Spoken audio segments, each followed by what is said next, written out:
Good evening, at 6 o'clock, we'll call the meeting to order. Michael, are you doing a roll this evening? Yes. Commissioner Aplikowski? Here. Commissioner Goodwin? Commissioner Steeler? Here. Commissioner Wagner? Here. Commissioner Young? Here. Vice Chair Stender? Chair Gerard? Here. Thank you. We're asked if you're able, please stand and join us for the Pledge of Allegiance.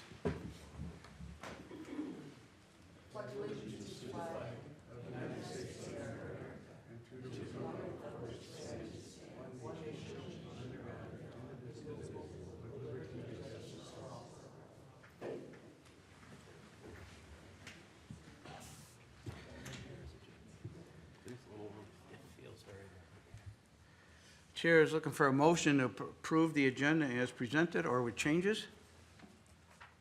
Make a motion to approve. I have a motion, do I have a second? I'll second it. I have a motion and a second, it's a non-debatable motion. All those in favor signify by saying aye. Aye. Opposed? Abstentions? Motion carries. We've come to our open forum part of the meeting. This is where if anyone wishes to speak this evening to the Planning Commission, we ask that you come up, state your name and address for the record, spend a couple of minutes giving your thoughts.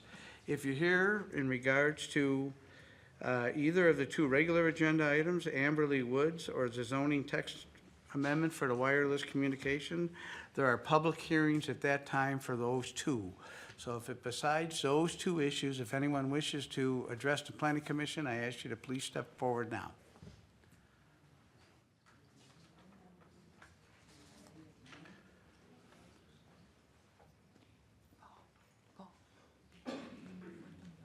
All right, my name is Amanda Kurz, and I live at 7985 230th Street Lane North in Forest Lake, Minnesota. I live in the Cul-De-Sac Park neighborhood of Forest Lake. Cul-De-Sac is a beautiful park surrounded by woods that holds an abundance of wildlife. There are trails that weave through the woods. I walk up there at least once or twice a day, and on average, there's 20 to 30 of us regular walkers at the park. If you walk the wooded trails or along the edge of the beautiful fields, you will see deer, pheasants, wood ducks, mallards, geese, sandhill cranes, and a variety of songbirds. Did you know that sandhill cranes once were on the endangered species list and only came off about 11 years ago?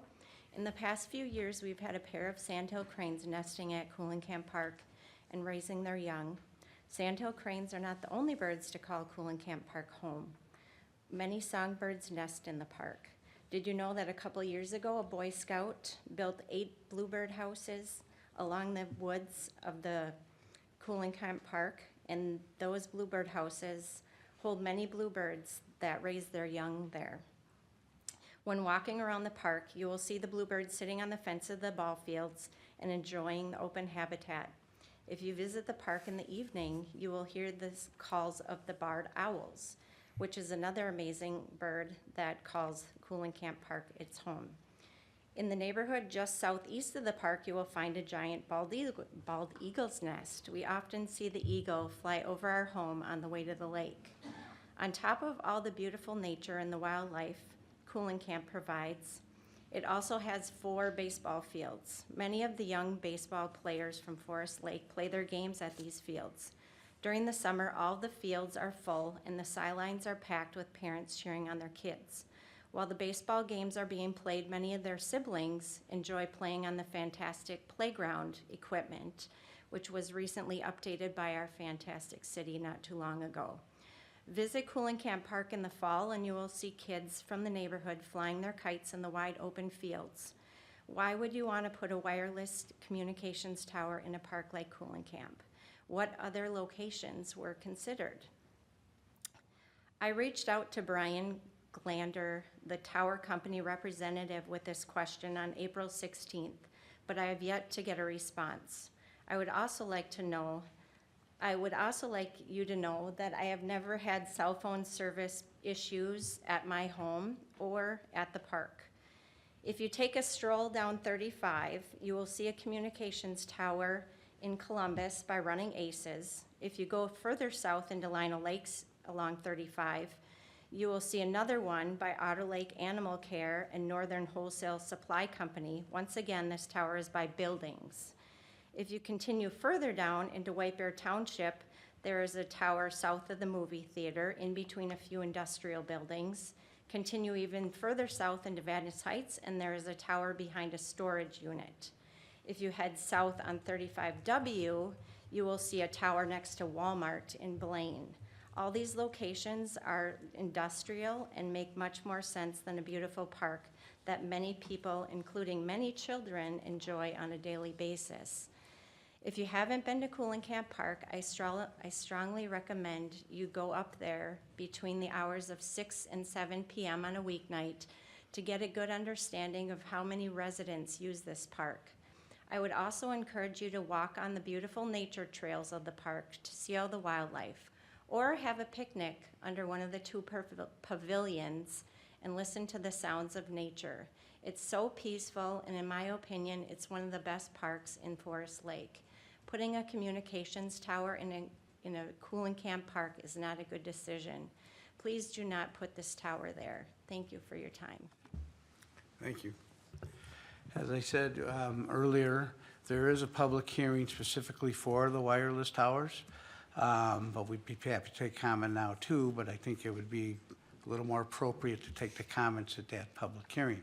So does anyone else wish to speak? Susan? Mr. Chair, and the Cul-De-Sac specifically was not what we're talking about this evening. Correct. I think that that's coming up, and there's a neighborhood meeting or something that's coming up with respect specifically to Cul-De-Sac. Yeah. So,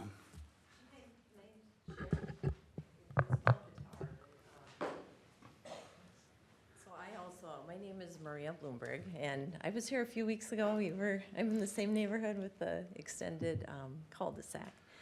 And your address, so your address, please? Oh, what was that? Your address, please. 7610 231st Street North, Forest Lake. So I also enjoy Cul-De-Sac, and was kind of disappointed to find out that this tower would go where my grand dog likes to get out her zoomies. So I started doing a lot of research, and I'm guessing that the city is probably not aware of this, but I found documentation that Cul-De-Sac Park received Land and Water Conservation Fund funding in 1978 under the township. And what that means, I'll just kind of read. I sent an email to Stephen. Cul-De-Sac Park was included in a Land and Water Conservation Fund grant project listed by the Minnesota Department of Natural Resources associated with the Township of Forest Lake. While the specific grant amount and precise year of funding are not listed on the DNR summary sheet, the project 1458 is part of the state's historical records tracking the fund sites. The funding was provided through state and local assistance programs, and it's administered by the DNR. So this morning I called the DNR, and I got a call back from Sarah Wenderberg, who confirmed that the Forest Lake Township did receive funding, state funding, but not federal, and it was administered by the DNR. Because it was issued over 30 years ago, she was unable to quickly confirm if there's a deed restriction on the property, but the requirement for a strict non-recreation restriction under Section 6F of the Lacon Act, any land that has received this funding must be exclusively used for public outdoor recreation in perpetuity. It is still a requirement of the grant contract. In order for the city to move forward with a vote or conversation to allow the conditional use permit, it is first legally required to follow the strict requirements of a conversion process for the said portion of the property to be used for the construction of a cell tower.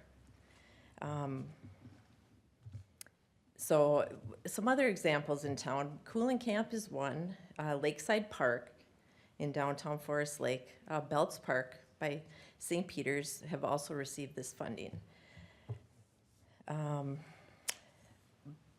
Let's see, so Building a cell tower on land protected by the Land and Water Conservation Fund, such as cooling camp, is generally not allowed because it violates federal and state protections for public outdoor recreation. So there is a Section 6F of the Lockon Act that any land receiving this funding must be used exclusively for outdoor public recreation. And cell towers are one of the prohibited uses.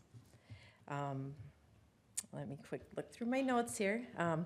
The Minnesota Department of Natural Resources does note that it is very difficult to prove a park is the only viable location for a cell tower, making such proposals unlikely to ever receive approval.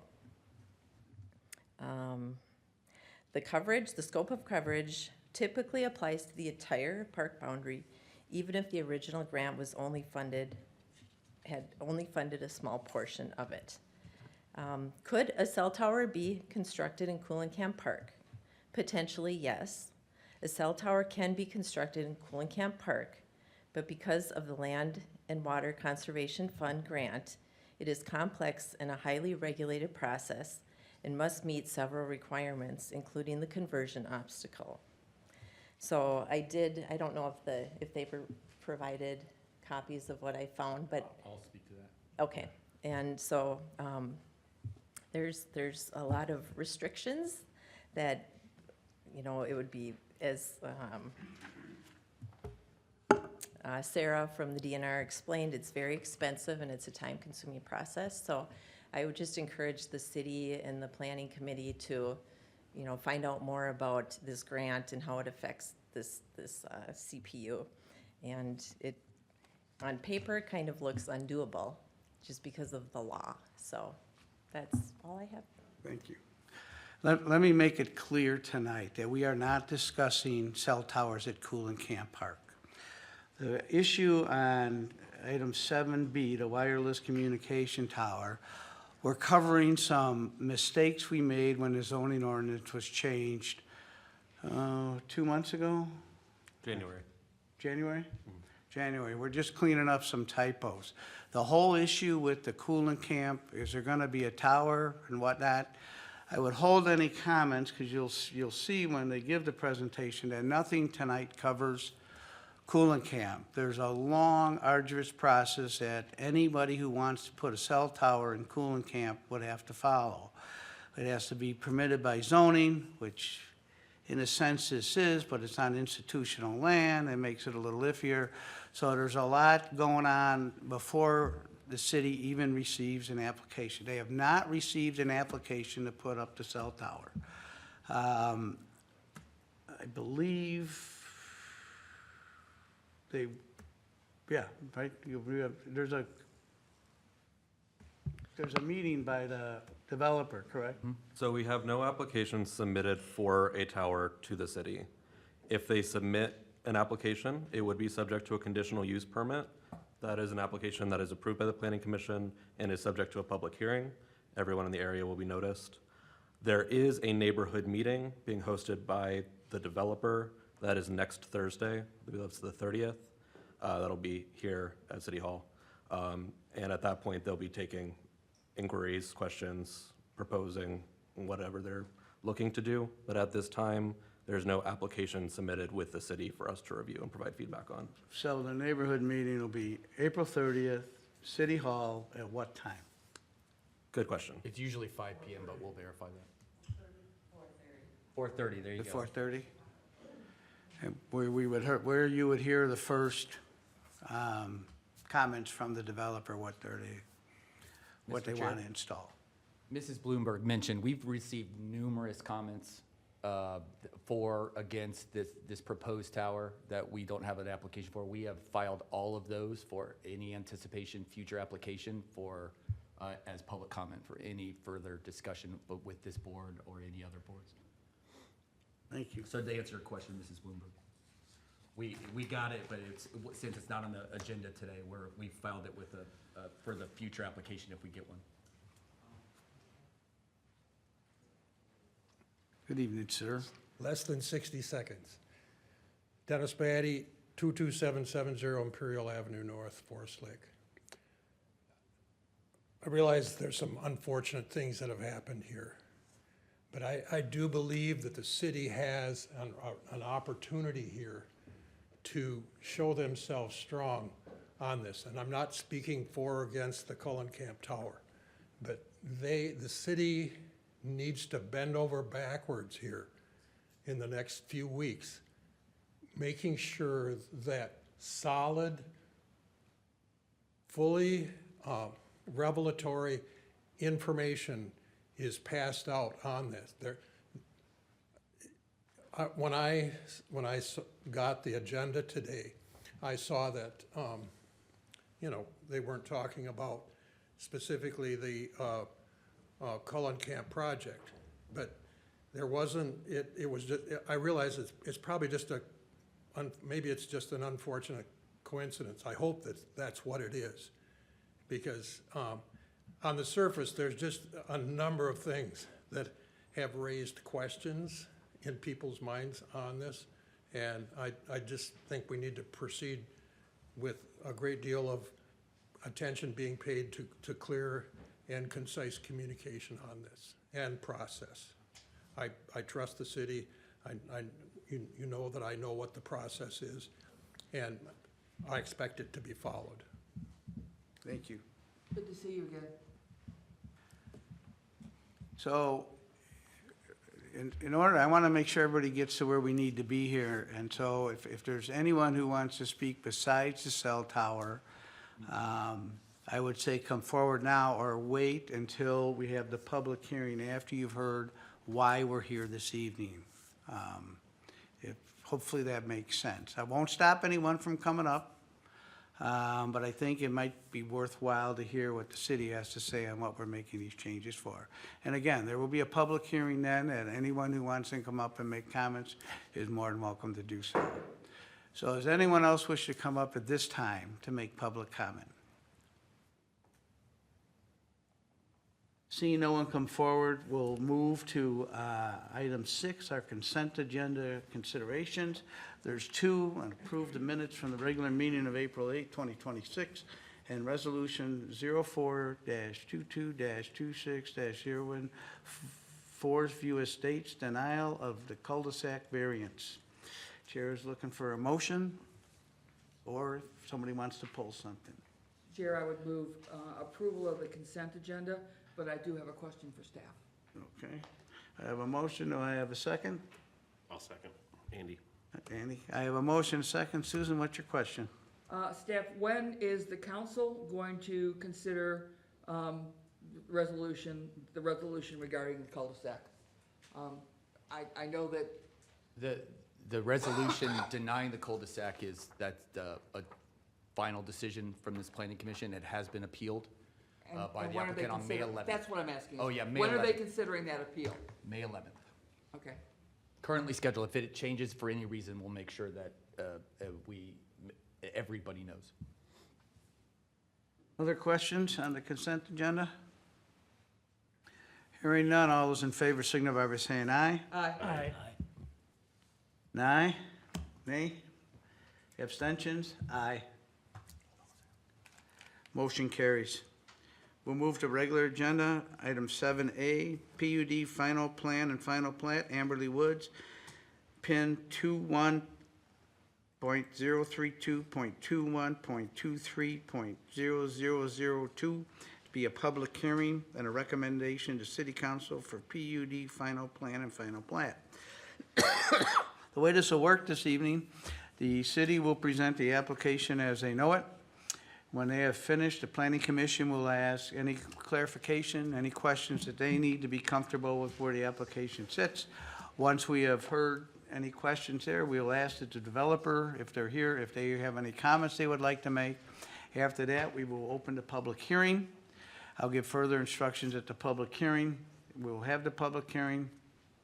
Once we've heard from everyone, we will close the public hearing, and it'll come back to the planning commission for a decision. And in this case, it'll be a recommendation, since it's a final plat and final PUD, it's a recommendation to city council. It is not a final approval by us.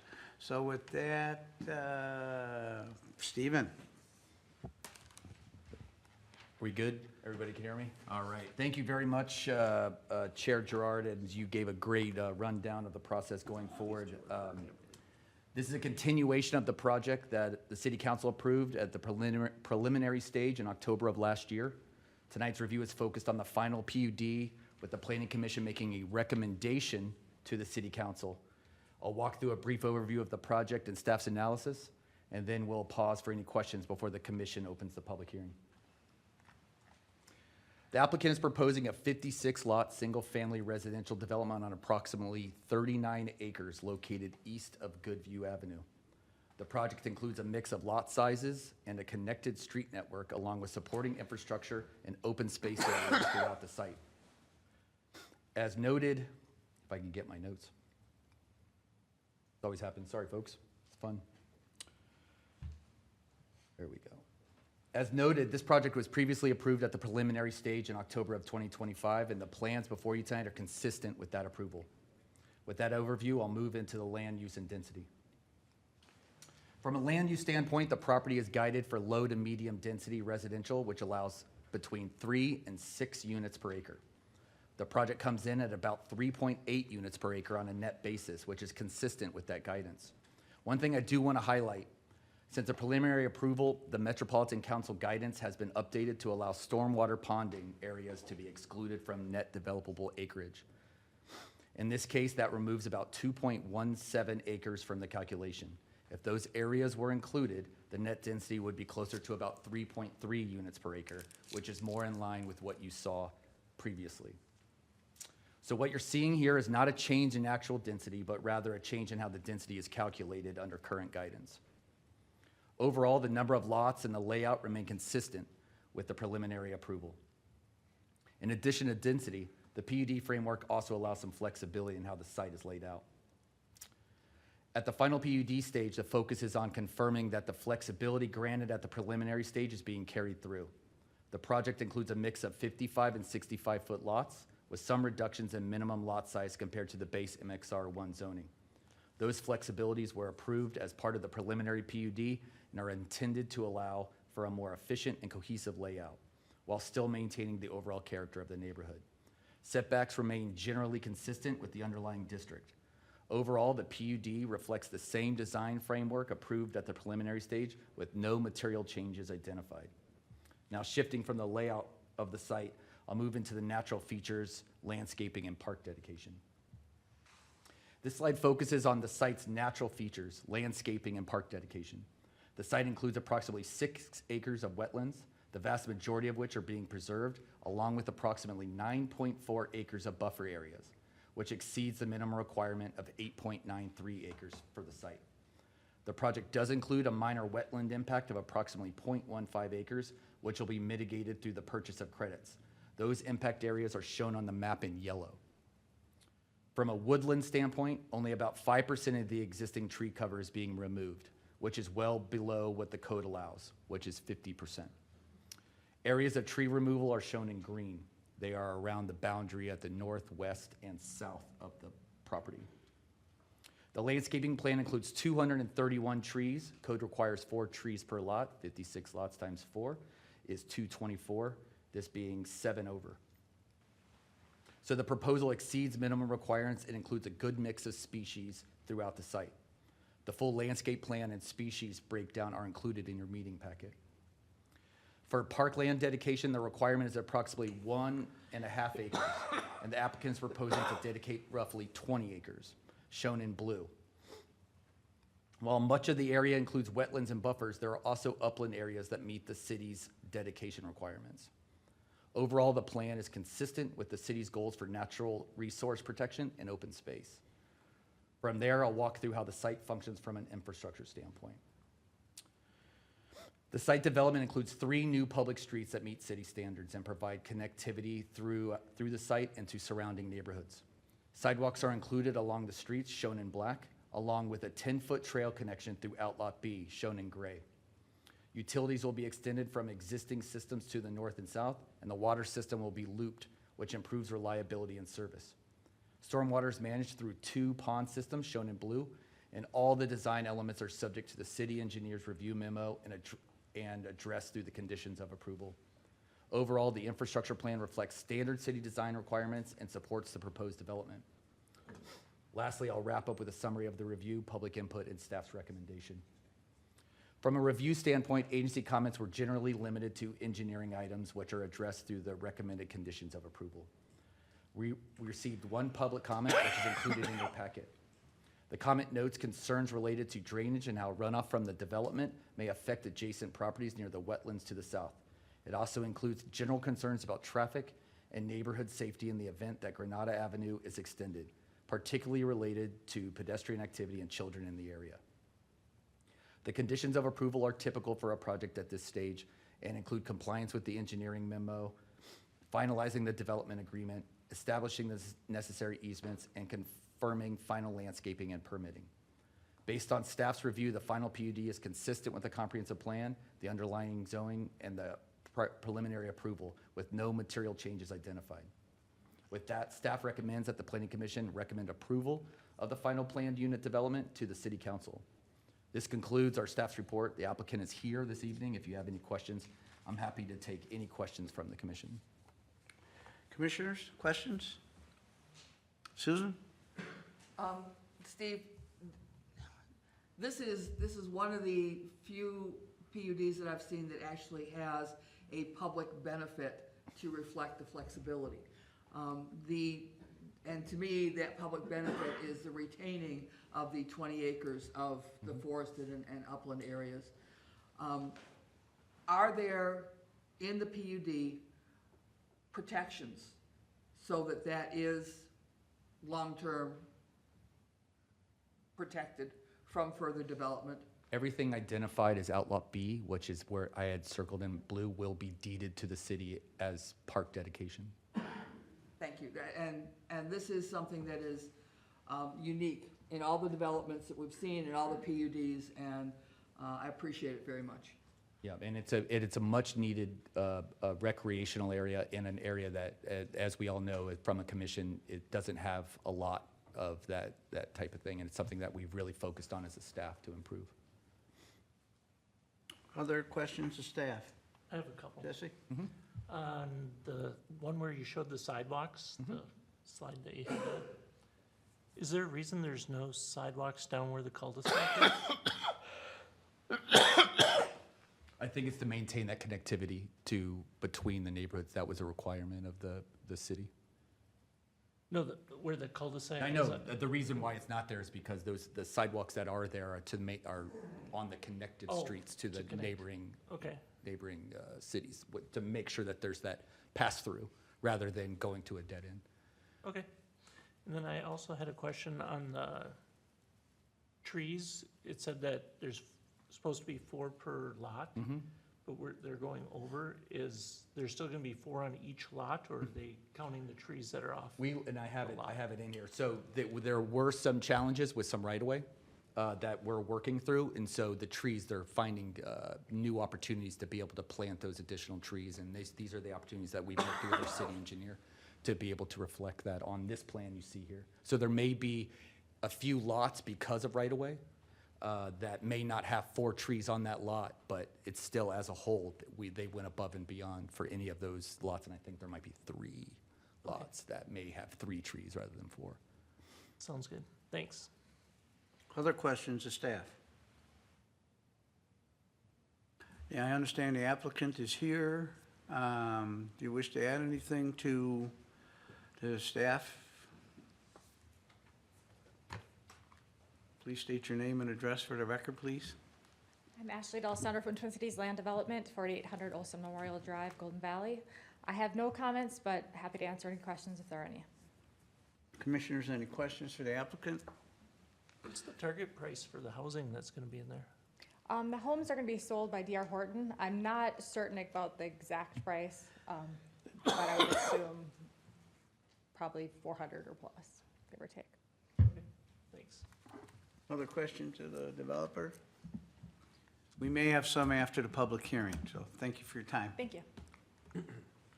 This is a public hearing. The way this will work, we will ask if anyone wishes to speak to this application, please step up to the microphone, state your name and address for the record.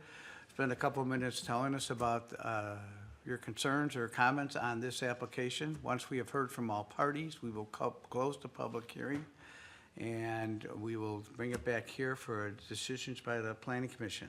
So with that, we'll open the public hearing at 6:30 PM. And I have two names on the sign-up sheets. I would like, I have Julie Severson and Jesse Leonard. Both want to speak, so Hi, my name is Julie Severson. My address is 6511 207th Street North in Forest Lake. I really appreciate the work you guys have put into this. You guys have put a lot of work into this, and again, I think I've said before, this developer is much better than the last one or previous ones that wanted to put 114 homes in the entire property. I do have a couple concerns though.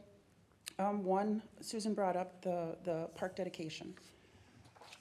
What guarantees do we have of residents that are backing up to this development and property that will not change down the future with future city council, assuming there's gonna be turnover, change, whatever, 20, 30 years from now? Will that ever change? Will the park dedication remain the same, so that will never, ever be developed like the rest of the property is being developed? That's my first concern. excuse me.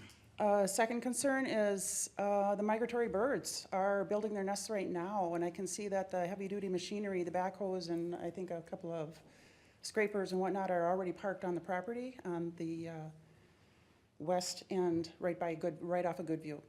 I'm concerned that the nests will remain intact at least through the nesting period, like once this is all done and approved, that they aren't gonna start the infrastructure with the sewer and everything else, immediately, at least give the birds a chance to get, we have the sandhill cranes, the pheasants, we have the whole variety of everything back there. And then my third one is, I saw on one of the slides that there was tree removal, and that actually backs up to my backyard. And then you turn around and say you're gonna be planting 4 trees on each property. Can't you just leave the trees that are there, rather than rip out the ones that are there, that are right at the edges of our properties, and then turn around and put some more back in? Would it make more sense to just leave the ones alone? All right, that's what I got. Thanks. Thank you. Jesse Leonard?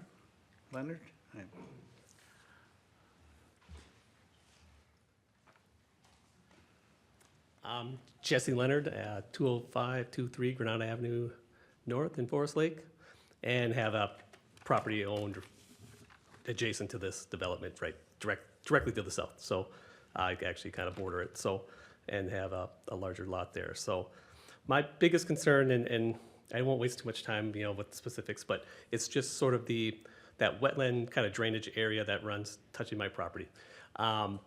My concern would be there's going to be a lot more spring, as new houses go in, there's sod, there's going to be a ton of more water runoff. Has there been? What has been done for, I guess I would be concerned that that's going to flood my property. It runs directly kind of towards that direction and would be essentially left with a huge unusable lot. So if the drainage is going into that area. I guess again, I can speak with the developer if they have more information about that too. That would be great. I know there's probably not going to be a lot of things for that, but and then also, yeah, I agree with kind of share the concern earlier about the tree line there. I'm not as attached to the trees that are there, but I would like to have some trees planted, at least be, if they're going to be ripping them out, to at least having them be replaced with larger trees. As that the properties there were kind of meant to kind of have that buffer. They're not meant to be kind of, they have that privacy concern, if you will, especially with large equipment and things like that. I prefer that to be right away.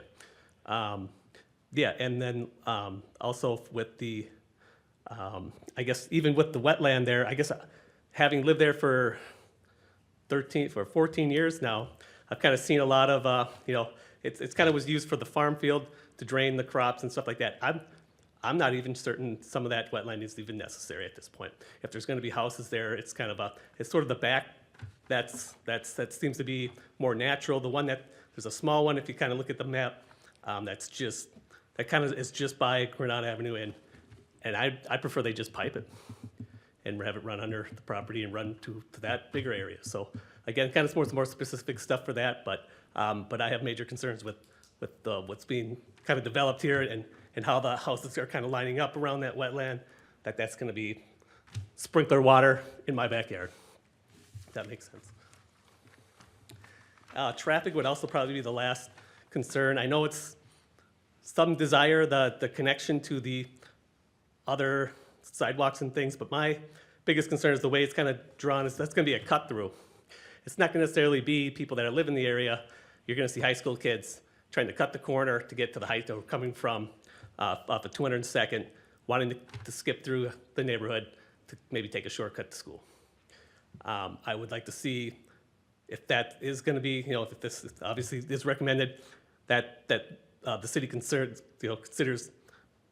speed bumps, things of that nature, because that is an area where there's people have lived there for years, and there's kids that play in the street, and inviting more traffic, especially traffic that doesn't reside in this necessarily, but it's just cutting through, is going to be a major issue and a major complaint, I guarantee. So I would hope the city makes sure that any plans and anything gets for reducing, trying to discourage pass-through traffic, if you will, should be the goal of the city.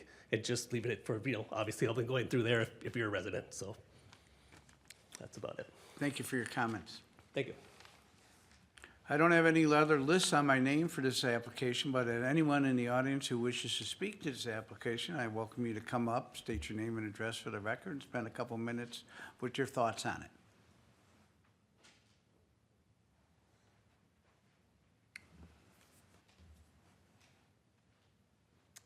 Morning, Council. My name is Richard Latecki. I live on 20630 Georgia Avenue North. So the interesting thing is I found from my neighbors that this is having a meeting tonight, but never seen a documentation from the group. So I guess I'm kind of curious why that was omitted from the list, since I lived in the neighborhood. My biggest concern is the traffic that's going to be on Goodview. I walk my dog every morning down Goodview. People are traveling more than 45 miles per hour, whether it be a school bus, a parent, or a student driving.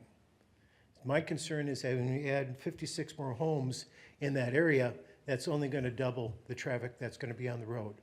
I noticed that there's only one in and out basically onto Goodview. The other one would be a side track that would go into the other development there in Bridle Pass. Do you understand how many 56 homes more traffic is going to bring to that area? What's the provisions that the group's going to make for whether it be the police or the city to change the speed limit on that road? Has there been any consideration there? On Goodview? Pardon? Are you asking for a speed limit change on Goodview? Correct, because it's 45 right now. When it was a dirt road, it was 50 miles an hour. I saw a lot of people in the ditches going rather fast on a dirt road. Now, when you pave, it's 45. It'd be nice if they were at 45, but they're not at 45. They're still traveling greater than that speed. I noticed at one time they did have one of those speed cameras where it was showing people speed going down that road, and it was almost funny was some of the kids were going as fast as they could to see who got a higher number on the machine. So, the fatality could happen. The other thing is on Goodview where it goes into 202, because some of us live off 202, and we know what kind of intersection at 202 and 61 is, and right now it's a cluster. And unfortunately, when you add more homes, single-dwelling homes, you're going to add more traffic to that area. The other question I have, too, is the 56 homes. Are they going to be 56 independent homes, or are they going to be something like those townhomes that were put in Shadow Creek? Is there any provision to guarantee those are not going to be townhomes in that development? It will be 56 single-family homes. Yes, so you said 56, but before... No townhouses. There are no townhouses being proposed in Amberley Woods, just single-family. And that's not going to change? No. Guaranteed? We are approving 56 Okay. single-family homes. All right. If it changes, they have to go through this process again to change it. Okay. That's all my comments I have for today. Thank you. Anyone else wish to speak to this application? Staff, is there anything to be read in that's come in? No, we have received no other written comments other than the one that was provided to you with the staff report. Thank you. I'll ask one more time if anyone else wishes to speak to this application. Seeing no, oh, okay.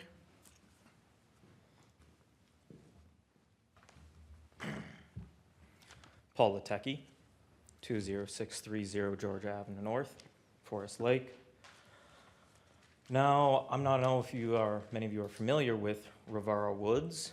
It's a recent project that her company that she's representing here got. They were approved originally 556 units on a plot of, 146 acres. And that is officially has grown to 575. So when you sit here and you tell me that this plan is not going to change and grow and develop, just as it did in Shadow Creek, I don't actually believe it. I don't buy it. You know, I understand that you as city council and representing the city of Forest Lake have to make certain requirements by Met Council and to meet certain demands that they expect from us as a city and as a part of society as a whole. However, I see no purpose in whatsoever reason in farther developing this area and just shoving in more people. What is the point of this? Economic growth? Is that all we're viewed at as here? Are just economic units that you're willing to sprawl and put in different areas? I find it silly. There was a time when we used to have natural growth, where people had families, children, and then their kids grew up, had families of their own and children, and moved next door, or maybe the town over. But that's not the case these days. These days, it's more about maximizing development and maximizing condensing that development. That was stated in Plan 2050, developed by Met Council, that they encourage dense housing. And that is what we're getting here. That is what we got at Rivara Woods, and that is what will continue happening as it happened at Shadow Creek. So I know there's nothing much you guys can do to stop this or prevent this, but it's most certainly frustrating, and it's only going to make the town worse. Things will get more criminal, more crime, more people that don't agree with our values. Just as Lionel Lakes had that little issue, where they had a compound of foreign nationals trying to establish their little death cult. This can't continue anymore. We've seen what's happened to Minneapolis. We've seen what happened with White Bear Lake. Just earlier this year, a man in his 20s was a registered sex offender and attending White Bear Lake High School. When's that gonna happen here next? Bridle Pass had a rape a few years ago, a gang rape. Not something you very much hear often here in Forest Lake, but it happened, and it'll keep happening, and it'll only get worse. So I appreciate your time and your lack of ability to do anything to help us. Thank you. Does anyone else wish to speak to this application? Seeing no one come forward, we'll close the public hearing at 6:42 PM. Bring it back for discussion with the commissioners. I think before, maybe Stephen, you want to spend a minute kind of commenting on traffic on Goodview, no notice, and maybe put the plat map up again to show where these houses are all going and why it's going to look like it's going to look. Give me a second. We can do that. Might bring up the. Hold on one second.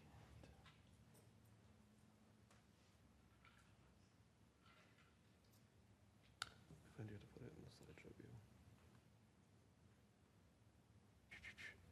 view. So what was the first question? Let's start with the plat map for Yeah.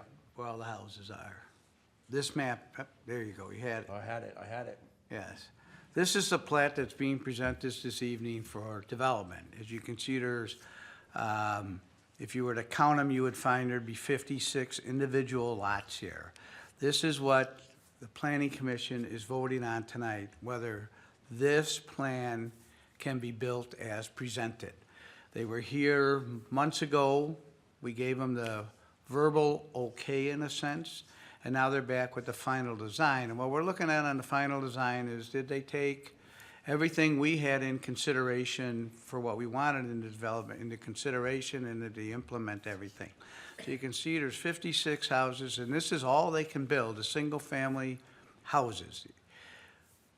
To the question of could it be changed? Well, they would have to come back and look to redevelop part of that parcel as something else, which looking at this is gonna be pretty tricky to begin with. And then they would have to wait, I forget what the length of time is they have to wait before they can do that, Stephen. We you can know? find out for you. So this is what we're approving tonight, and there can be all the speculation we want, but this is what we have. In regards to no notice, I believe Mr. Latecki had that. We only give notice how many feet It's from? 350 feet from the property line.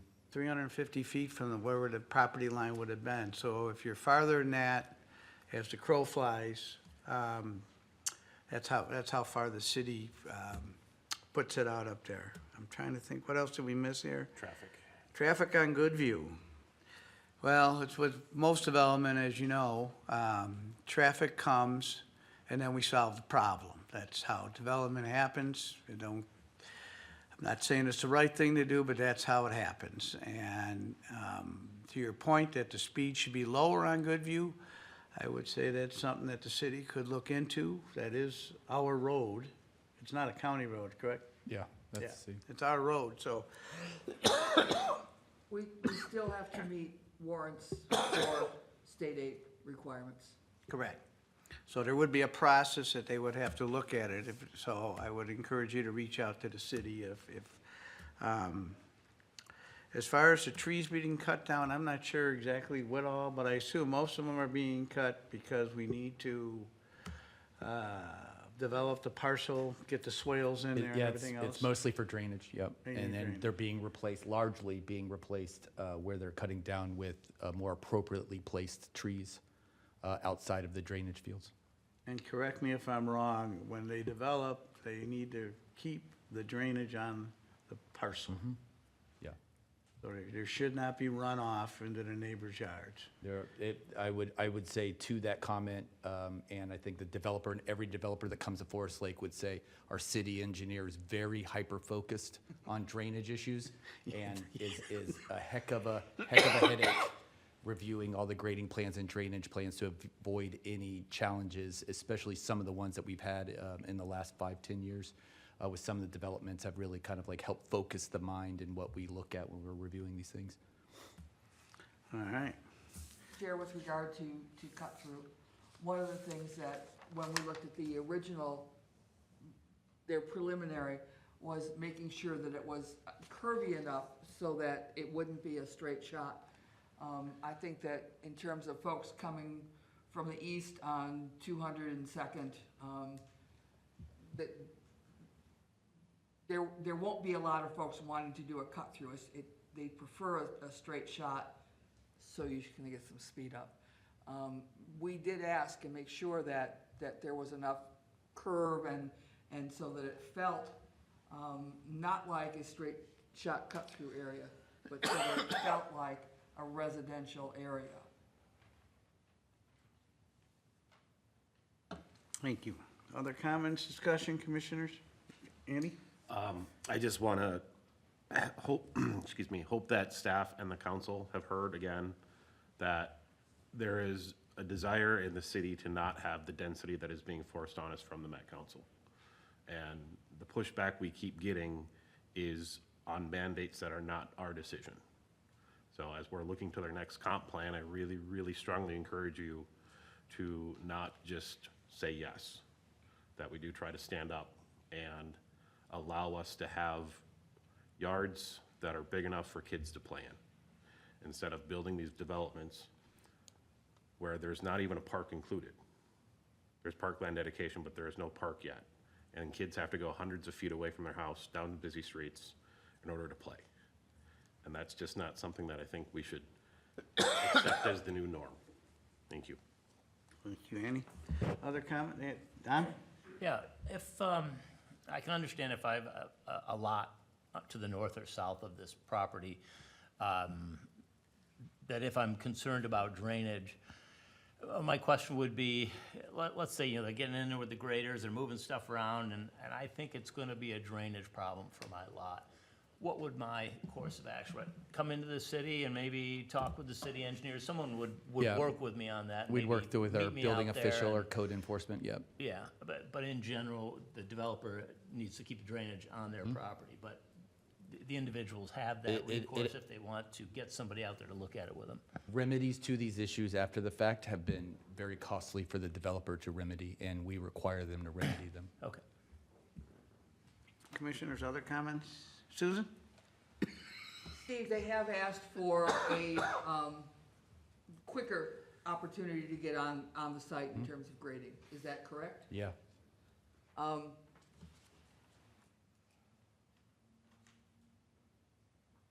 trying to drive by this all the time. There isn't, yeah, so that is something that the city council will make a determination on as to whether or not the city council allows them to go on site for grading before the process is completed, which I'm guessing they're trying to look for June.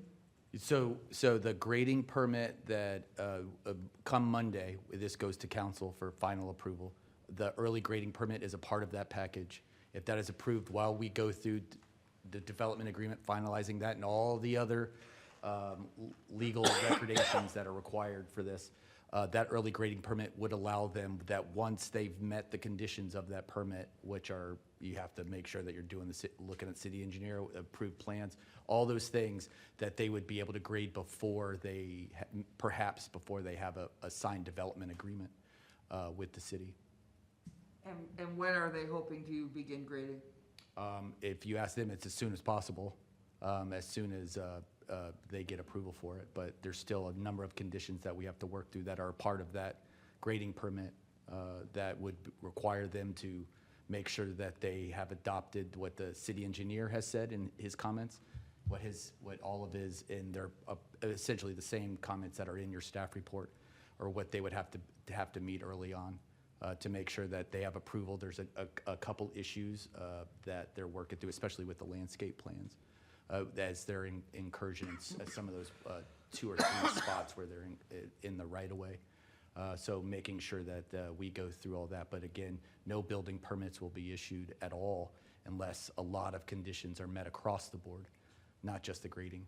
And before they do grading, will they do a run-through to see if there are protected species that are nesting in the area? I think that could potentially be a condition that we could add. We'll have to talk with the city attorney.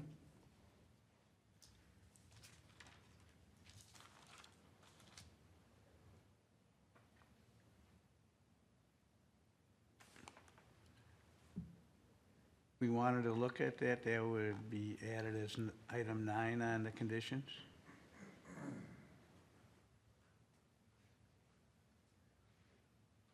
Yes, Correct. yeah. Okay. Yes, sir, sorry. Other discussion, other questions of staff? I noticed, Stephen, that we have to make a motion for what we recommend here for the final PUD. Do you need one for the final plat, or can that all You're be- welcome to, but the final plat is for the city council to approve. The PUD responsibility is a recommendation on the PUD from this board. That's all we need. We don't have to, we're not dealing with the final plat. I mix up on sometimes on exactly which ones we're doing. Yeah, it depends on what day of the week you read the code. Yeah, I know. I've been there. All right. Commissioners, what's your pleasure?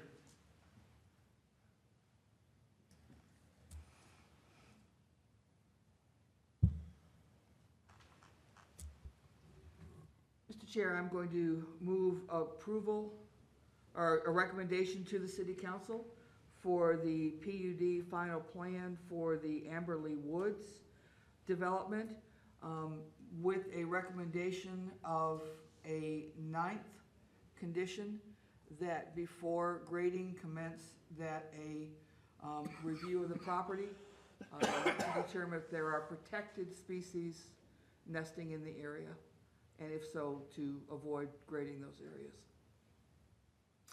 I have a motion. Do I have a second? I'll second it. I have a motion and a second. Any discussion? Hearing none, all those in favor signify by saying aye. Aye. Opposed? Abstentions? Motion carries. So this will go before the city council Monday, April 30th. Yes, sir. Quick turnaround, add that condition and get the package by noon tomorrow. And is there a public hearing at that? Right, No, so sir. if people have But comments. they're welcome to provide comment. during Comments open at the open comment. forum. So we had the public hearing this evening, so if you're interested in this project Monday at the city council, the only time to provide comments will be at the open forum at the beginning, kind of like what we had here at the beginning. So to the developer, good luck with your project from the planning commission, hope it goes well.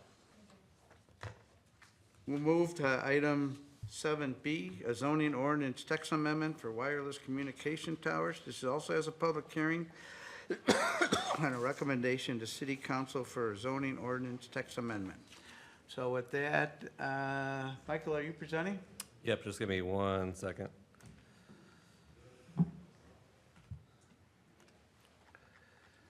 Page are we on here? What page you on? There's a lot of them though, that one.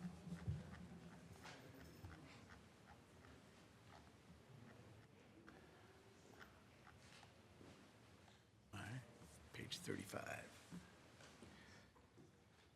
We're on page 35 of the report.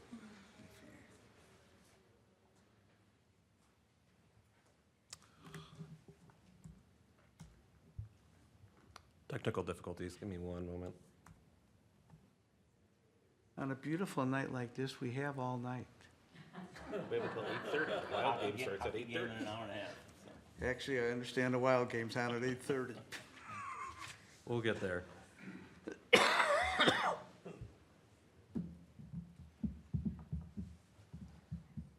is the year for Buffalo to get the Stanley Cup and Boo, Super Bowl.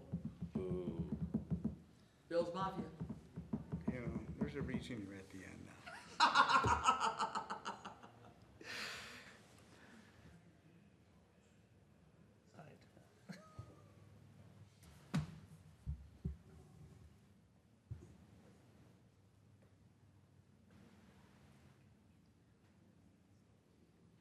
My daughter was never, ever interested in hockey whatsoever until she moved to Texas.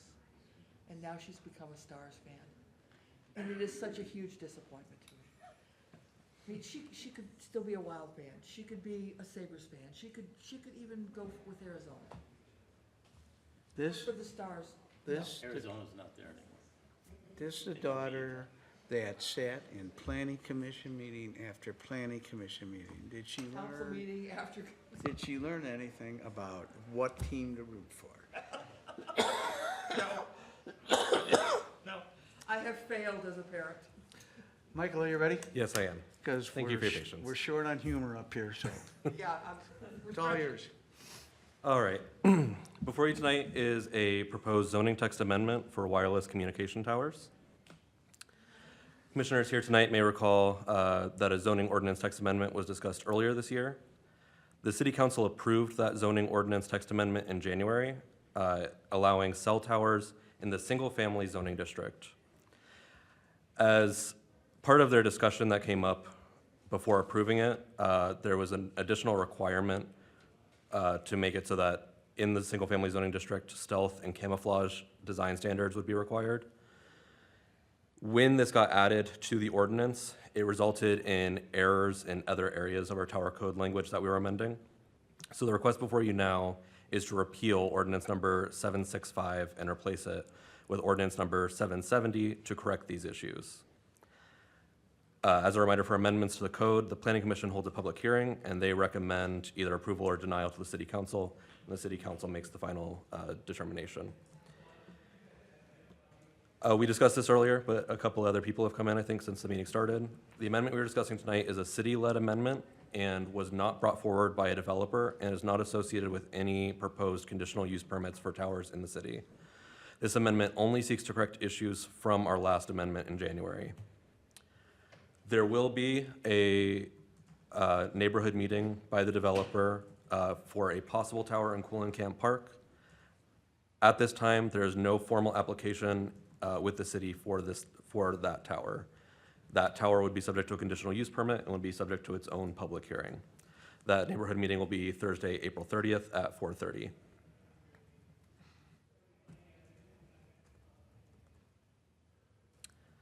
So Ordinance 765 introduced several amendments to our code relating to wireless communication towers. First, it updated our comprehensive use table to allow towers in the single-family residential district subject to conditional use permit process. We're not making any changes to that section tonight. It'll stay as is. It also updated our single-family residential district standards to allow the same thing. And again, we're not making any changes there. There were no errors with that section. It also updated our use standards for towers. And the intention there was to combine the standards for towers for all residential zoning districts that allow towers. So MXR1, rural residential, and single-family standards all exist in the same section. When it got approved, instead we accidentally removed the MXR1 standards entirely, and the standards for camouflage and stealth towers were accidentally applied erroneously to rural residential. And so these changes were not part of the discussion or the analysis during the application review process, during our commission and council meetings, and were not part of the scope of the application. So that's why we're seeking to correct them tonight. Officially, amendments, Ordinance 770 would repeal Ordinance 765 in its entirety, so we can start with a clean slate. Again, we would update the comprehensive use table to include towers in single-family residential, and update the single-family zoning district standards to include towers. As before, this would be guided exclusively for locations in the single-family zoning district that are guided for institutional future land uses, and would require a 10-acre minimum lot size. And then we would also amend the standards for uses. This is where we're making corrections. We would keep the requirements for setbacks to be a minimum of twice the tower height to any residential dwelling. We're also keeping our definition for residential dwelling to include the principal residential structure and any accessory structures associated with the residential dwelling. And then we are taking the MXR1 district out of the agricultural conservancy and agricultural preserve overlay section and combining it, single family and rural residential, into one section. And then adding a third standard for that section requiring that only towers in the single family residential district be designed with stealth or camouflage techniques, as was the implication when we discussed this with the city council in January. So in order to correct the previous errors, we are recommending that the Planning Commission make a recommendation of approval of the request to repeal and replace ordinance number 765 with ordinance number 770. We are here to answer any questions. Thank you. Commissioners, questions for Susan? Actually, I had been really happy and was supportive of having the camouflage and stealth in the rural residential areas and in ag areas, and I think I brought up the tower that is on Keystone between 199th and 190th as an example of one that is an absolute blight on a rural residential and ag area from a visual perspective. I was really happy that we were including some sort of camouflage or it's hard to be stealth when you're 100 feet tall, but recognition that we don't get to scuzz up all the rural residential landscapes. So yes, I'm very disappointed that they are now removed. Understood. So again, the intent of this is to correct that issue because it wasn't the direction of the council when they told us to add standards for single family. We can include that analysis in the staff report that we send to the city council as well, if they want to open that up for discussion. Other questions of staff? I want to Commissioner Young's point, I think one of the things that, there's nothing that prohibits somebody from installing a stealth tower in those zones. It's just, we found looking at the dense packed kind of neighborhoods that exist, that for single family, especially around these institutional uses, that it should be required for those close proximities because of that, the view sheds and whatnot that it may impact, to try to be as stealth as possible. That may not be there. It may be unsightly on a large rural residential property, but not necessarily as required as it would be on single family. And one of the things that we've run into largely with this is there's a number of FCC requirements for these towers that really hamstring us, and the kind of requirements that we could put on and being able to stay within those guardrails is a fun task, to say the least. And in working with our attorney, this is the language that was suggested when we came forward with this in January, that got, you know, as you're going through review, just words just kind of fell off. That's all we're trying to address here, is this was the intent of the council, to allow these single family to be stealth, specifically related to one of the proposals that we had heard. That limitation was really the thing that we could tie our ship to, is that the single family, was being so dense, more densely populated than RR and MXR1 and large swaths, would be less of a requirement for these telecommunications companies, and that may have us run afoul of some of the FCC laws that exist. So the FCC, I'm just, sorry, I need to move that down. Thank So you. the FCC does see a difference between residential and ag? Or does the FCC just say towers? The FCC doesn't necessarily get into the descriptors of seeing a difference between things. The laws are so broadly written that some of these telecommunication companies can make very persuasive arguments that we run afoul of them with any of our requirements. And I understand that a kind company could do a stealth type tower in a rural residential or ag area, but unless the city requires it, they won't. And so that was my request, but. I don't think there's anything that prohibits potentially, especially if there's a tower coming in front of the council or to this commission, that having a discussion about that being a condition of approval. But as it pertains to our code, it doesn't necessarily have to be a requirement that they be stealth within those zones, other than this more intensive single-family zone. And would towers in rural residential and ag areas require a conditional use permit? Yes. Thank you. A tower in any district is a CUP, correct? To my knowledge, yes. Any tower that we get, unless it's like an attachment to a water tower, requires a CUP. Other questions, concerns? Andy? If we don't recommend this to the council, what happens? Obviously, they can take it up, but it's not like we can't do something, right? You can make your recommendation, and that'll be included in our staff report. And any comments that you have on why you're denying it will be included. So to clarify, if even the council doesn't make this change. So if the council also denies it? Yeah. Then we would continue to have Ordinance 765. We may need to find another way to correct issues, because as it is now, we don't have MXR. And I'm not suggesting we do that. I'm just wondering if we're pressured into saying no tonight and no on Monday, or when this goes to council, it doesn't necessarily stop towers. No, I don't think so. And I think what a large push of this is a lot of the public safety impacts, especially within these, you find these residential areas are on these extents of the city, and where coverage may be less.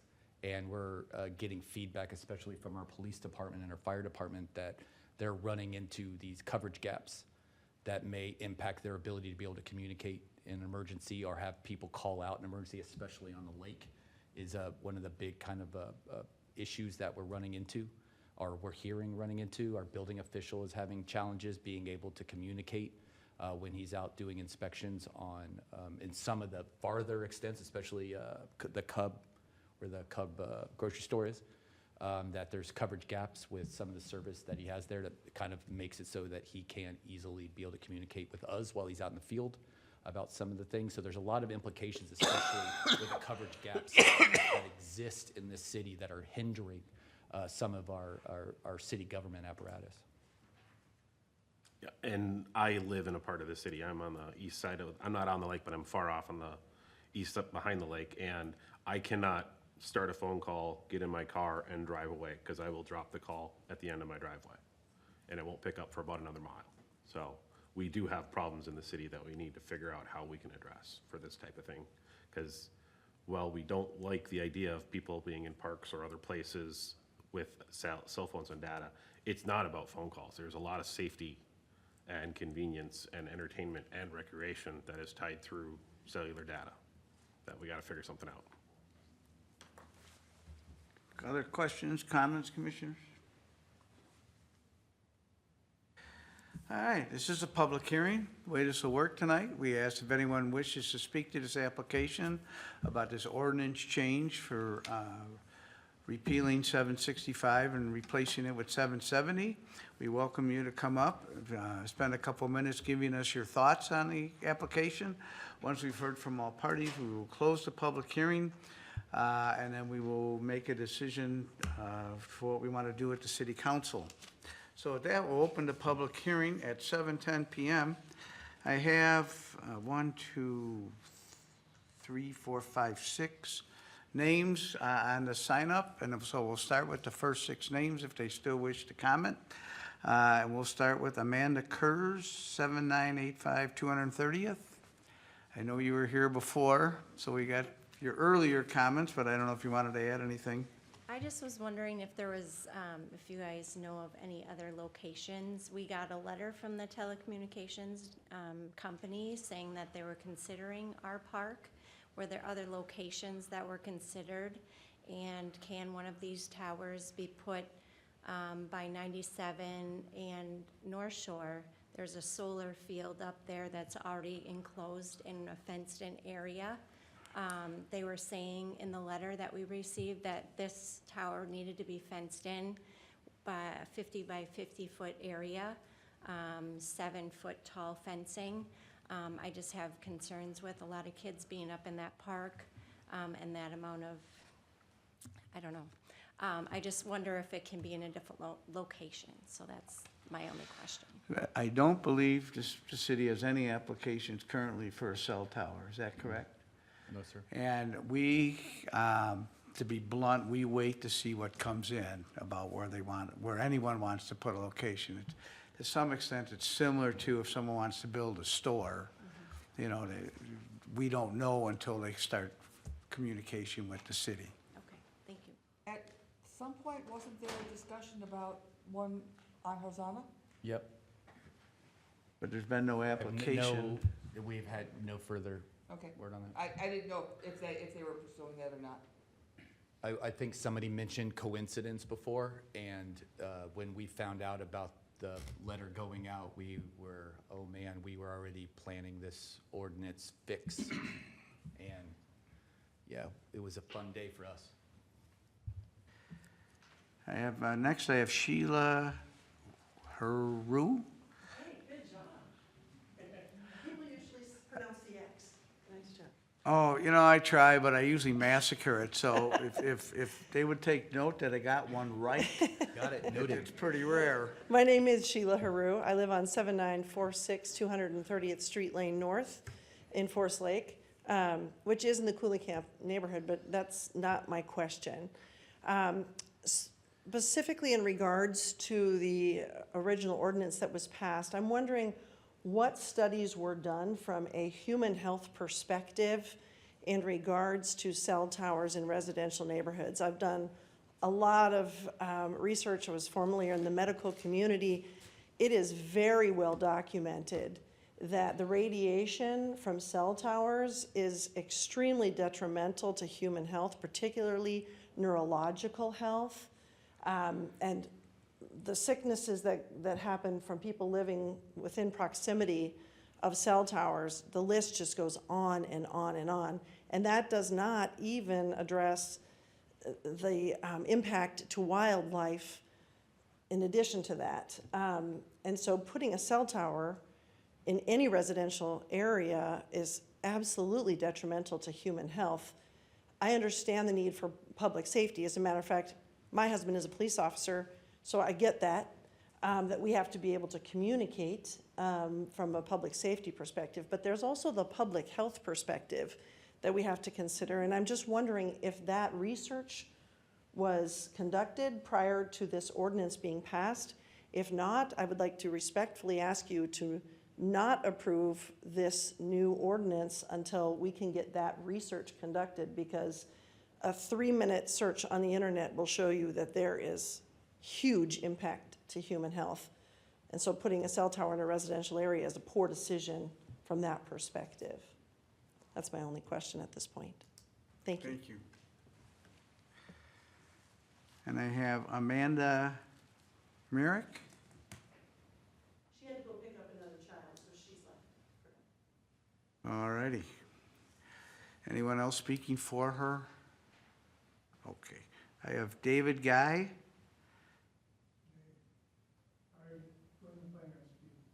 I'm sorry? I wasn't planning on saying anything. Oh, okay. And then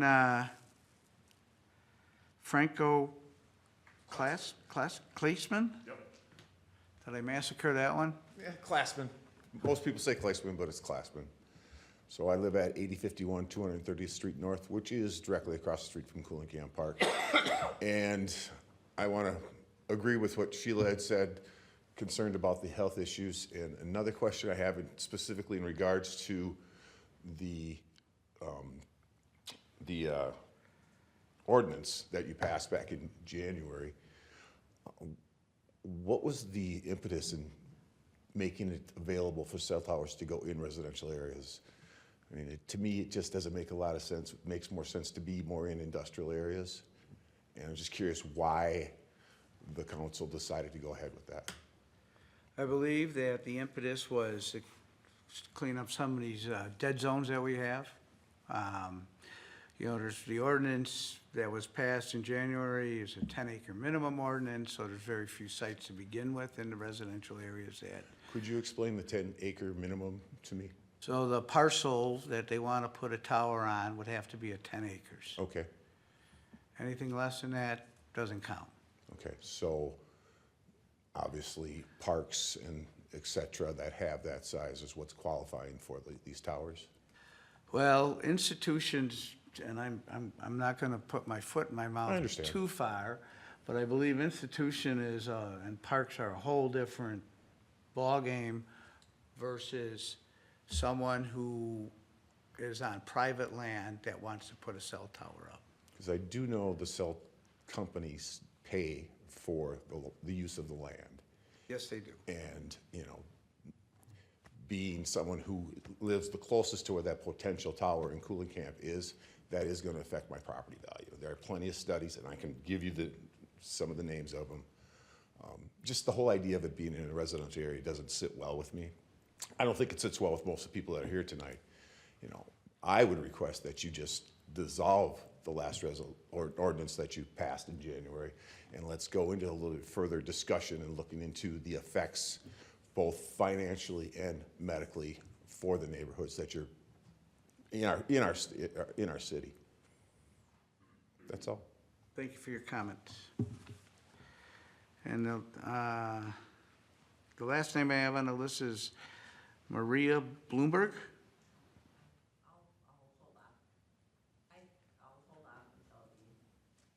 Okay. So I've gone down my list of names, but I welcome anyone else who wishes to comment to please come forward, state your name and address for the record, spend a couple minutes giving us your thoughts. Does anyone else wish to address the Planning Commission tonight on this application? Do we have anything to be read in? We have not received anything outside of what's been included in the staff report. Thank you. I'll ask for the last time, does anyone wish to speak to this application? Seeing no one come forward, we'll close the public hearing at 7:19 p.m. Commissioners, what's your pleasure?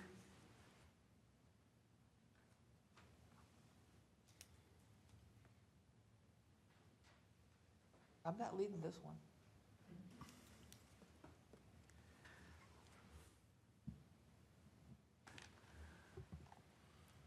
I'll make make a motion to recommend the approval to the city council regarding the proposed amendments outlined in ordinance, ordinance 770, an ordinance repealing and replacing ordinance 765 and amending title 15, chapter 153, sections 153.065, 153.069, and 153.092. I have a motion, do I have a second? I'll second.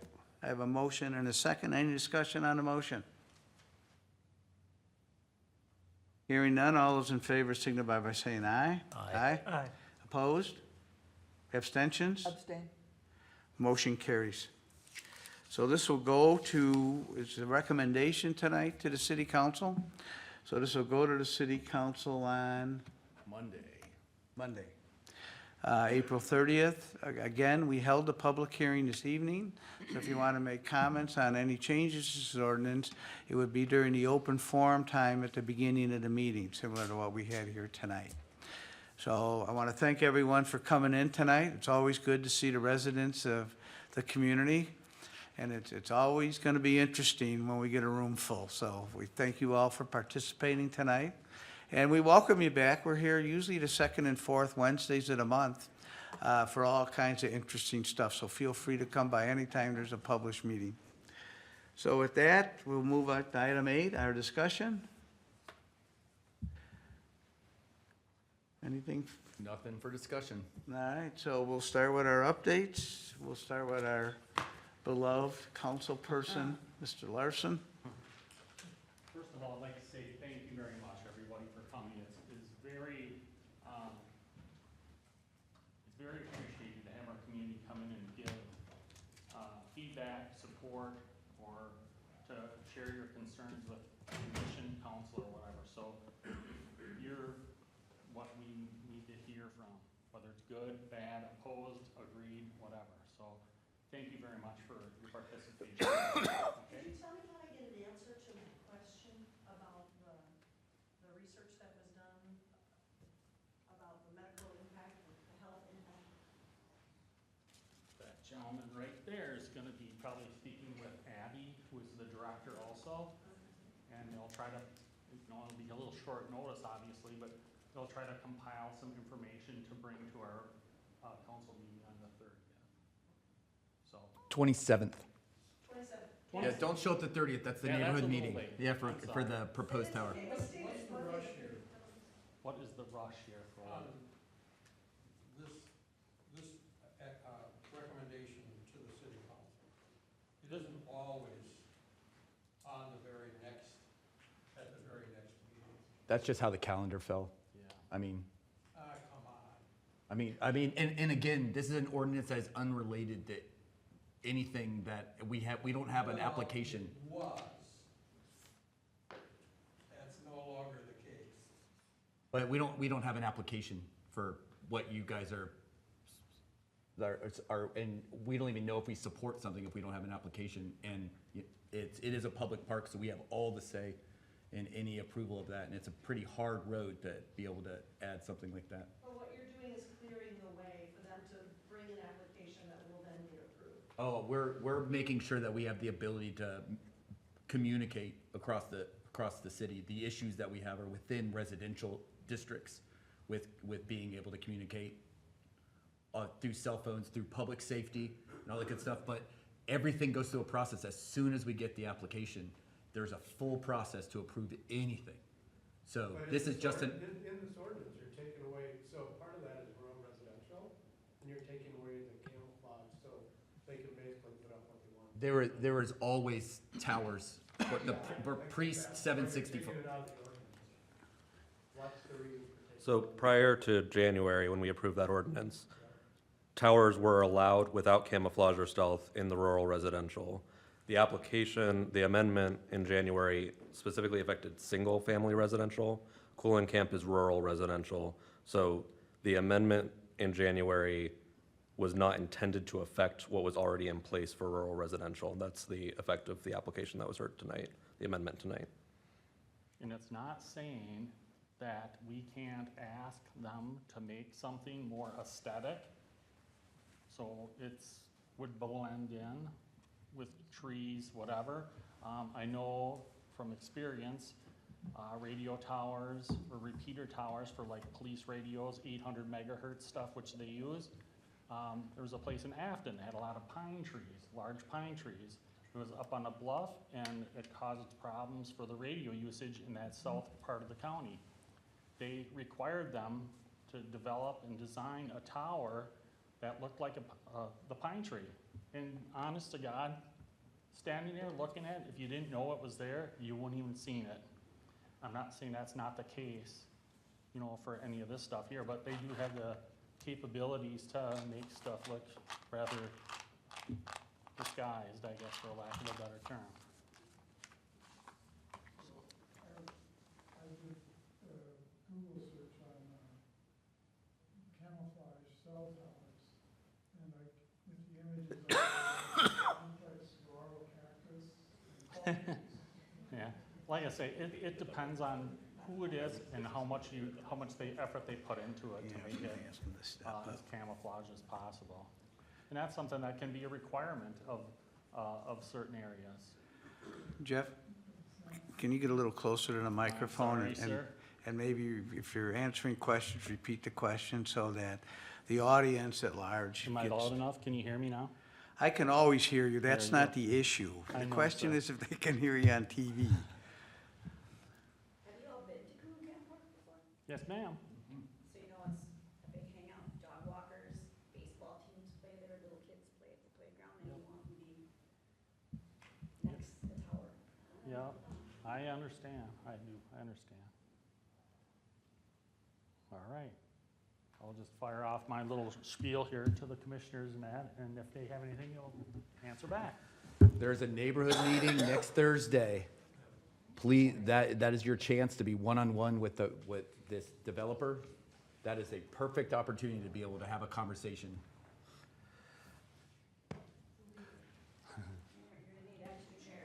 You got it. Yep. We'll make sure they're there. Please It'll be in the come. room right upstairs. Yep. Mr. Larson. Commissioners and Mr. Chairman, I'd like to thank you again all for your service to the community and taking the time out of your day to away from families and other things to proceed with all the different things that we have going on within the city here. One of the things I'd like to touch a little bit on is the Tim's Marina situation. I know that was a hard decision on your part. It was a hard decision on our part as well. And I think the ideal is to reduce the non-conformance of the business, but to try to do that within the code, which allows for expansion of non-conformity without standards. So we looked at that as well, and I'm sure you guys did too. I know when I sat and listened to the feedback of the community and you folks as well. It is a tough decision to make. It looks like for the CUP considerations and the intent of the zoning code to try to make it a better blend for the business itself, but also for our community. That business has been in the community for quite some time. I don't know, 40, 50 years, I'm sure at least. And Dan has done a pretty good job of trying to maintain it and being respectful of his neighbors as well. And I think it was kind of hard for him to try to make a perfect blend, not only for the city, but for the commission and his neighbors as well. So aside from the ability to conform to the zoning, the parking requirements, which have never really been an issue, I think the considerations for what were handed down to him were a little to no impact based upon the study that we did do based upon the activity there. So I think as far as looking at the council's weight on that comp plan, the economic competitiveness and the orderly of it. Our view of it is they were asking for a considerable amount of slips, and we felt that that was kind of too much slip usage for that area.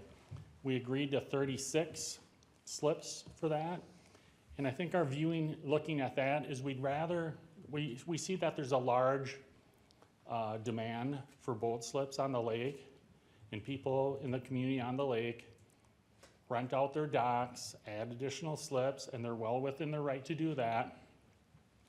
But we don't want to see boats come from other areas, dropped in the lake, pulled out from the lake, and taken somewhere else, and have the risk of having invasive species and stuff like that brought to our lake and causing more problems. So our lake association and our watershed has done an amazing job with helping protect that and providing treatments for that, and we applaud them for that. But I think with having the slips at the marina, the boat comes in, is at the marina, it stays at the marina, and we don't have the impact to other residences with traffic, car traffic, people traffic, trash, so on and so forth, noise, etc. So I think based on that, we kind of landed on the 36 slips at the marina. So I know that there's community that wasn't really happy with that or excited about it, but I think the impact is better felt at the marina. The use of it is better at the marina where it's more of a controlled environment. So that's how we landed at that decision. But I want to thank you again. I know you guys had a tough decision upon yourselves, and you had community here. So did we at the council level. So we made the best decision that we thought was possible. Councilmember, my concern is, and I've stated it a couple times, the state law and as staff informed us, if even one of the 3 major criteria is a no-go, and in this one, the reason for him wanting more docks was solely economic, then it's a no-go. My concern is, once we have set the precedent of setting aside the legal structures for variances to be either approved or denied, that precedent has been set.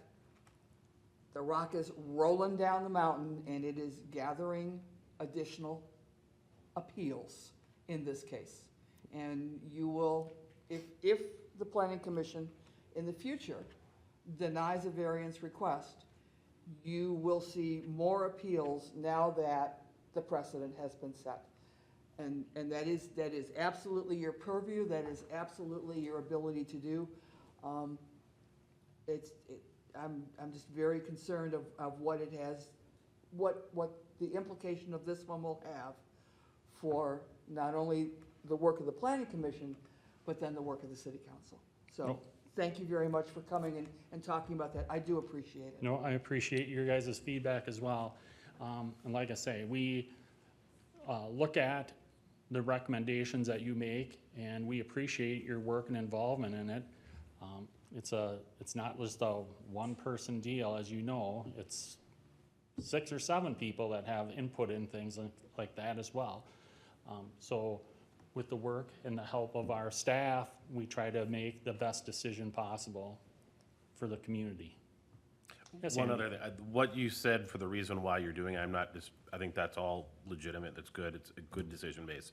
The one thing and what made me be a no on this is all of that added activity at the business, but zero desire to comply with the requirement for impervious parking services. I'm going to be putting in more blacktop in my backyard for my added driveway because the city says I have to do that. Can I not do that? I mean, I'm not even on the water. I mean, there is an environmental impact to the runoff side of this, and the Rice Creek the watershed district said, well, if you do this, you have to do all this mitigation. So he just doesn't do it, which means you don't need the mitigation. It's a net loss on that aspect. So when these types of things come up, don't forget about some of the small stuff that, because we just denied someone a variance last week because he was wanted a 30% impervious from 35. It's the same thing at play. I mean, now every single thing is gonna be appealed, and then this board becomes irrelevant. No, I totally understand. Could I just quickly, kind of? Yep, 'cause please do. I'm gonna say something similar. I think, what happened here was a result of kind of like how the code works. I think when we came and brought, hey, you can't have the CUP without a variance, I think that is very real and that exists in the code. But what also exists in the code, and I have it here, is 153051D, that says you don't need a variance if you're expanding a CUP. And that is the argument. I think it's just as good, and staff kind of came to this, it's just a good argument that you require the variance. So this isn't so much as like, this variance was applied, now it's set this precedent. It's that, do you need a variance to expand a CUP with a non-conforming use? And what our code currently has, and what the council decided, was that you don't need a variance to expand a non-conforming use with a CUP, and that was the focus of what they came down to. So it necessarily wasn't a process error, it wasn't an issue. It was that it was two different reasonable interpretations of the code, and in this instance, the council looked at this other section of code to be able to justify a decision that kind of made that happy medium. So being able to have this discussion like all variances be under this, it definitely creates potentially an issue for variances connected to CUPs and expanding of non-conforming uses that we will probably have to address in the future, to be able to kind of like try to find some balance between code saying one thing and another thing. But we know that with our code, and it's something that we're really trying to address, but it's whack-a-mole with all of these instances that come up, and trying to address them and have an unintended consequences. We saw it tonight with this ordinance. You're making an ordinance for towers, and you made it a little too restrictive, or it wasn't what the intent was of the council, and now you have to come back and fix it. It's this constant, like, we're chasing our tail trying to fix some of these nuances of our code that allow multiple final decisions to come out of the same code that may be contrary to each other. And Steve, my concern is that the council made their decision on Tim's, and there was an immediate appeal of another variance that the planning commission, regarding that super long cul-de-sac. And I will be very interested to see how that plays out. And that one will be interesting. That goes to my other thing. So our code has variances for subdivisions and variances for zoning. What Tim's was a zoning variance. This is a variance for subdivision. Different standards that we're looking at. It's like undue hardship for subdivision and practical difficulties. I know it's like fun legal language. Practical difficulties for a zoning permit. So that's where the nuance comes in, the variance, and why our job is so easy to be able to interpret it and have all these kind of discussions, real fun discussions amongst staff especially with Tim's, going around, is this right? Is this kind of this interpretation right? And going around and around with it. We didn't take anything with Tim lightly. We're having serious discussions about that, as well as what these implications are for some of the other appeals that we're looking at and what those mean. And to say that we're always in agreement with staff with the kind of the recommendations that come forward would be kind of misleading. But really what we do is we come to an understanding amongst staff that this is the correct decision. This is what the code is saying, working with our attorney as well as our administration here. Anything else, Councilman? No, sir. Anything else from you folks? Upcoming meetings, I'm assuming y'all are starting the budget process relatively soon? We are. Ellie is working on some things for the budget, and we are in discussion on some things for budget for the Public Works facility, so on and so forth, with how that's going. So that's just starting out in the work. She just made mention of that to me today when we dropped off some flowers for him for administrative day. So Look forward to hearing from her, and they have a new analyst in finance, met her today too. So, Young gal, she helped us with our process for our workshop, putting together her flyer and her program for that. So, and it was very nice. It was very well detailed, and we appreciate all the information that we can get. Thank you very much. Thank you very much for all your time, everybody. Thank you, Councilmember. Thank you, again, community. Appreciate you. And for those who are in the audience tonight, Mr. Jeff Larson is one of our 5 council people, or 4 people and a mayor. And he's a planning commission liaison, which means that he attends the planning commission meetings, and then he is firsthand knowledge to provide information to the rest of the council and everybody else there of what happened at the meeting to the best of their interpretation. Because believe it or not, I was on the council for a couple of years, and you don't have time to watch all the meeting minutes. So our job as the commissioners is to make the best decisions we can. We're appointed by the council. And I would say we have, when we make decisions, it's been averaging about an 80% success rate that they agree with us. So, 4 out of 5, if I was a pro team, I'd be pretty happy with that outcome. So with that, Stephen, do you have anything? Yeah, just, I think we've been mentioning it a bunch tonight. Last commission meeting, we had a proposal for Forest View Estates for a variance for an overlaid cul-de-sac. That variance was denied. And the developer has since appealed, and that appeal, as we've discussed tonight, will be going to the council on May 11th. It will be another public hearing. As we learned from our city attorney today, a public hearing is not a requirement of an appeal, but I think we want to attempt to be as transparent as possible with this process, make sure it's as open for the public to be able to have their voice, especially with, it should be a high bar to overturn decision by this planning commission. It should require another public hearing, and for the council to hear what is the arguments that are being made by a very educated residences in that area. So that'll be coming May 11th, and hopefully this might be the end of these, so that we don't have to keep preparing for things when we have business that keeps coming up, especially in this development season. How's the zoning ordinance changes coming as far as us seeing anything, or are we in the middle of the development Thank you for mentioning season? that. Thank you for mentioning that, Chair. Yes, we are working as things come in. We're looking for May for being kind of like, here's where we're at with this, and being able to have an ordinance at the end of May, ideally to be able to look at making those kind of changes that hopefully will address some of the challenges that we have with the interpretation of the code. Thank you. Questions for Stephen? Michael, do you have anything? Nothing for me tonight, thank you. Questions for Michael? Jesse?